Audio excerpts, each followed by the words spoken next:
Comment apprendre à tracer des caractères chinois avec un style de calligraphie chinoise? Donc avec le pinceau, avec de l'encre de Chine. Moi ici j'utilise un set à l'eau qui est utilisable à l'infini, c'est très pratique. Alors, eh bien, c'est comme pour le chinois, sauf que c'est encore plus logique. Pour le chinois par exemple, il vient expliquer qu'il va tout décomposer. On décompose les éléments de chaque caractère chinois, et puis ça nous permet de comprendre l'essence de la langue, et ça nous permet de comprendre les mots, les caractères chinois, hein, donc les éléments qui composent les caractères et les caractères qui composent les mots. On découpe, voilà, on découpe chaque chose, et ensuite on les réassemble.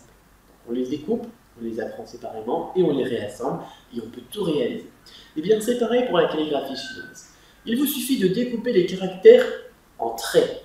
Un caractère est composé de autant de traits.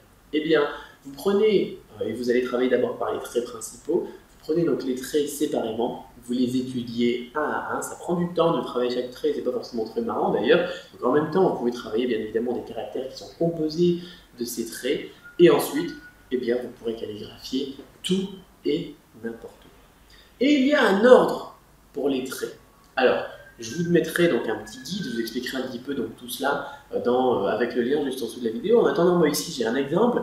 Donc on va voir, alors je vais peut-être le faire en grand, mais pour faire un trait, par exemple le caractère 1, la base, l'idée de quelqu'un de novice qui ne connaît pas, j'ai envie de dire, la calligraphie chinoise, ce serait de partir de la gauche vers la droite, et voilà, j'ai fait mon trait. Alors, je ne sais pas si on voit très bien sur la vidéo, mais j'ai fait un trait tout simplement. Sauf qu'il est moche. Il est même très moche.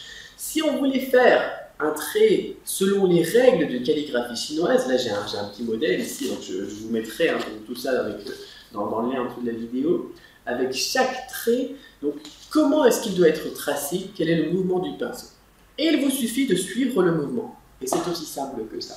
Vous mettez donc la pointe en premier, et puis vous allez partir toujours dans le sens inverse, et ensuite revenir dans l'autre sens, et on va arriver à réaliser des traits beaucoup plus jolis, beaucoup plus esthétiques. Et là, bien évidemment, ça ressemble beaucoup plus à un trait tracé donc avec un système de calligraphie chinoise. Alors, la règle de base, c'est reculer pour mieux avancer. Reculer. Vous voyez, pour le début du trait ici, je suis parti vers la gauche alors que mon trait va vers la droite.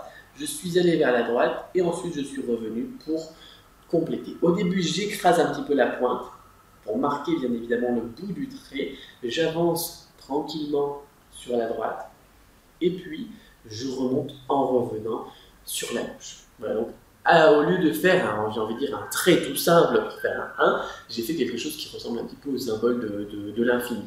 Voilà, un petit peu, donc je vais vous le faire ici comme ça dans les airs, hein, un petit peu comme ça. Voilà, et on revient. Donc vous l'imaginez à l'envers bien évidemment parce que il faut imaginer donc que je suis dans ce sens-là. Voilà. Alors, comment est-ce que vous pouvez bien travailler chaque trait? Vous voyez donc tout de suite la différence, hein, de toute façon entre les deux, je ferai un zoom, j'espère qu'on verra bien, hein, entre ici le 1 et ici hop, le deuxième trait avec vraiment les règles de calligraphie, c'est tout de suite autre chose, c'est tout de suite vraiment différent, c'est un résultat totalement différent. Et ensuite, eh bien, on va associer ces caractères, ces traits pardon, à des caractères, on va pouvoir travailler donc des caractères bloqués. Et dans un premier temps, travailler donc les traits de base. Très très important. Première chose, vraiment, si vous voulez vraiment maîtriser la calligraphie, prenez votre temps pour travailler les traits de base. Et ça peut prendre du temps, vraiment prendre du temps pour maîtriser les traits de base des caractères chinois. Mais prenez, eh bien, faites l'effort, j'ai envie de dire, de faire ce travail parce que eh bien, ça sera très très payant pour la suite. Donc, maîtriser les traits par fréquence, si possible. D'abord le trait horizontal, le trait vertical, les traits jetés, etc. Les traits de base des caractères chinois, avant d'aller attaquer, par exemple, les différents points. Les différents points, c'est secondaire. Voilà, donc très très important.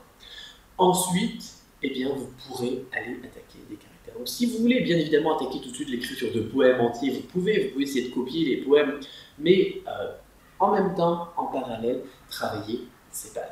Donc je vous explique toutes ces bases dans le lien juste en dessous de la vidéo. On se retrouve tout de suite de l'autre côté.